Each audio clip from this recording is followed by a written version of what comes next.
Syederun kematian Brigadir Nofriansyah Yosua Huta Barat alias Brigadir J menyisakan banyak tanda tanya bagi sejumlah pihak terutama keluarga. Menurut keterangan Polri, Brigadir J tewas setelah terlibat baku tembak dengan Baradae di rumah dinas Irjen Verdi Sambo pada Jumat 8 Juli 2022 sekitar pukul 17 waktu Indonesia Barat. Namun, pihak keluarga merasa ada kejanggalan terkait kematian Brigadir J hingga melaporkannya ke Bareskrim Polri pada Senin 18 Juli 2022. Dugaan Brigadir J menjadi korban pembunuhan berencana muncul karena adanya perbedaan keterangan dari pihak kepolisian dengan temuan keluarga.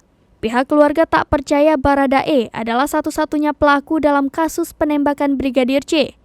Pihak keluarga menduga jika Brigadir J terlebih dahulu dianiaya sebelum ditembak. Sebab, menurut logikanya tak mungkin seseorang dihilangkan terlebih dahulu nyawanya sebelum akhirnya dianiaya. Pihak keluarga pun meragukan lokasi tewasnya Brigadir J.